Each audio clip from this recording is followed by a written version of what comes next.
Jalen Turner looked pretty solid out there tonight. Last Turner night looked really good, man. He looked like a world beater as well. Like clean striking, that's for sure. I mean, Yeah. there wasn't too much else apart from boxing.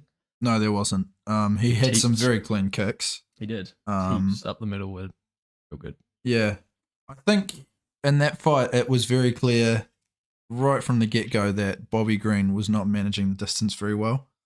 And I don't think you can really blame that on the height of Jalen Turner because he was preparing for a guy in Dan Hooker who was 6'1" already, I think. It's pretty big, yeah. 6 foot or 6'1", About 6. I believe.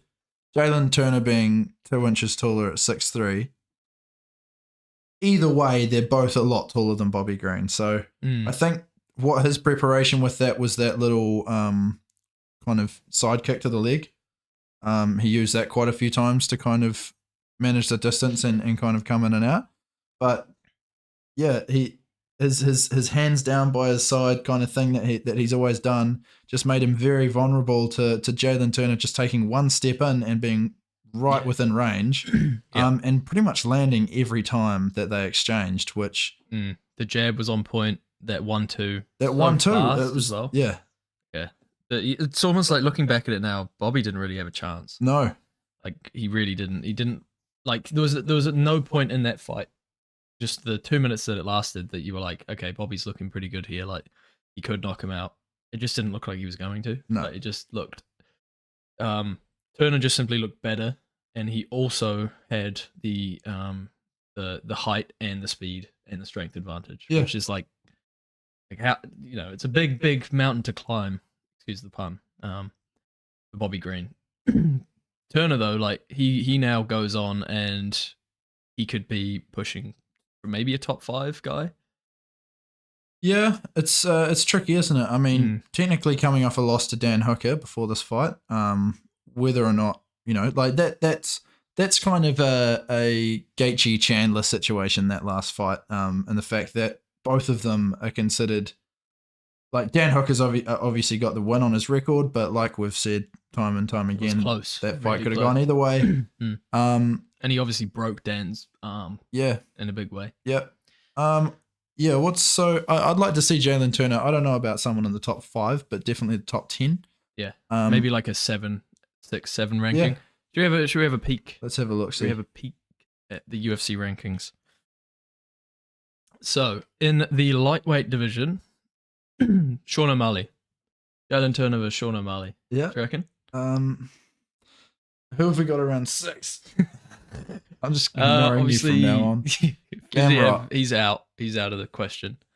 Gamrot, he's already fought Gamrot and he lost.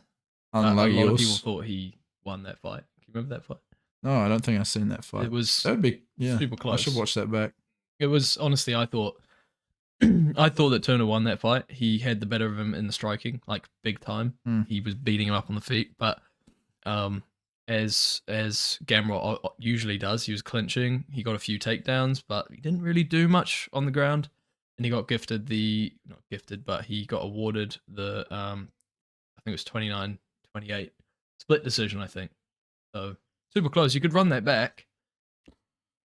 I'm gonna say actually, why not? Beneil Dariush, Jalen Turner. Okay. Yeah, that's actually a good shout. That's a really good shout. Yeah, because he'll be dropping a decent way down the rank. I'd say he'll be sitting in there at probably 6 or 7 after.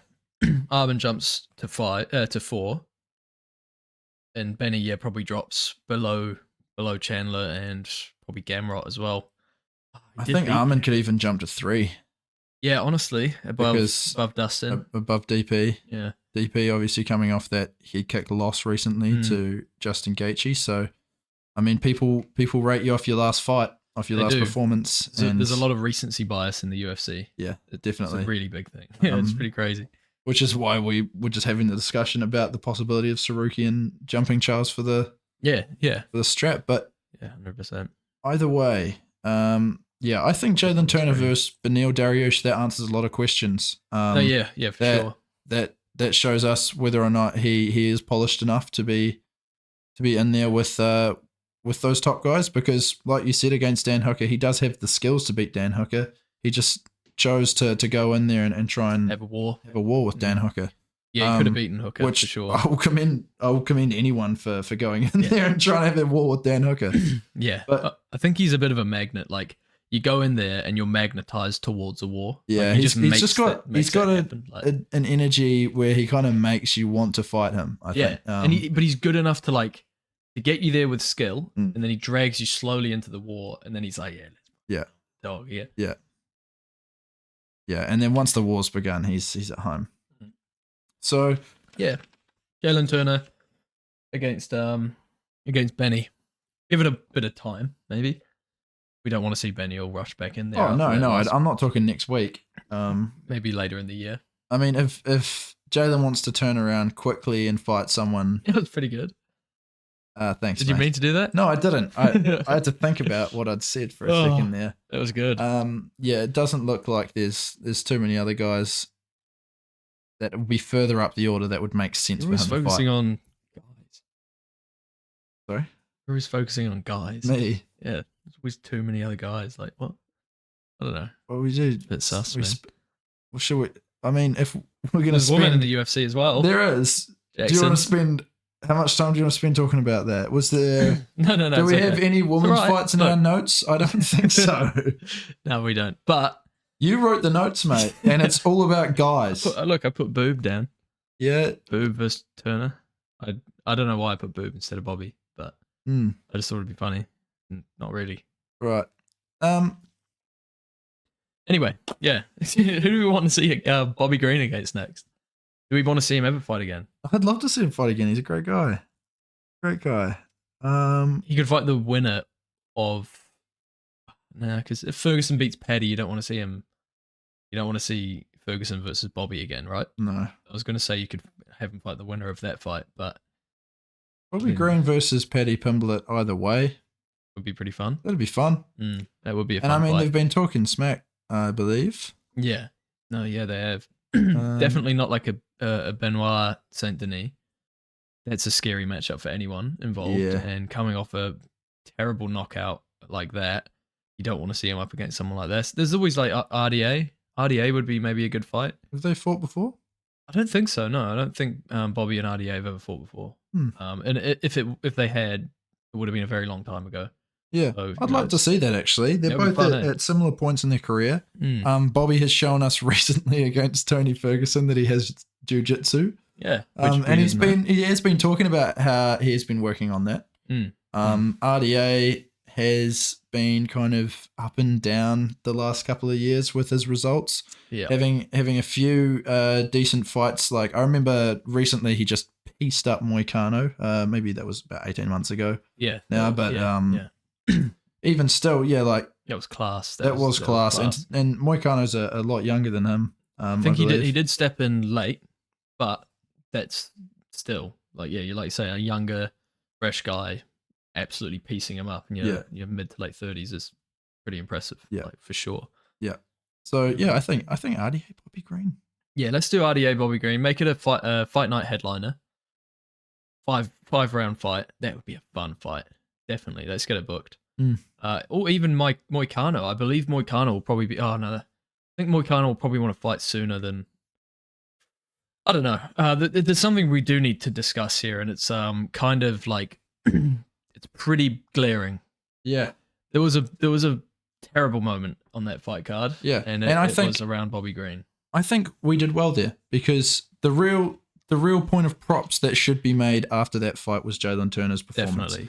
But what it's been completely overshadowed by in the media since this fight is the stoppage and how it took the referee, I think, between 10 and 13 seconds to stop the fight once Bobby Green was first knocked down. And you could almost say knocked out. Yeah. By knocked down. Like it looked kind of like a knockdown. You couldn't quite tell if he went out, but he kind of face planted. And that's not a good sign. No, if you're falling on your face, typically I would maybe if you fall on your face, you don't want to keep fighting. No. And if you're maybe kind of out cold, you probably shouldn't keep fighting. No.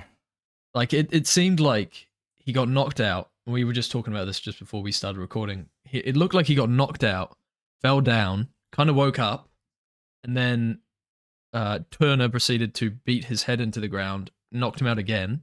Then he kind of woke up again and started like flopping around a little bit, trying to get out. And then he got knocked out for a third time or a fourth time. Meanwhile, the ref was standing right beside the action. He was right there. Watching it happen. Just having a moment, I guess. Yeah, but just thinking about what do I need to get later from the shop? I swear it was mince. Was it Mrs. mince? has been going on about something that I need to get. Did she want mince, or was it mince that I forgot yesterday? What did I forget? Oh, God. No, shit, milk. There's a fight. Oh my God. Stop that. Yeah. Oh shit, that's my job. Oh, there's a dent in the side of Bobby's head. Bobby's head is a dent in the floor. Dent in the floor. Oh, that was horrible to watch. It was. I've seen MMA Guru's reaction to it, and his reaction was quite similar to mine, but it's gone around a little bit in the MMA sphere. It's just him screaming, "Stop the fight! Stop the fight!" And that was everyone, right? Yeah. The commentary team. Yeah. They were just saying, "What more do you need to see?" I think MMA Guru, I have a video idea for you. Listen up. Now you need to pull up what this ref's wife wife's been up to, and just drag him into the ground. Yeah, she wrote the book on late stoppages. She wrote the book on late stoppages. He's just whipped. Yeah, he's whipped. She's trying to get him to stop these fights late.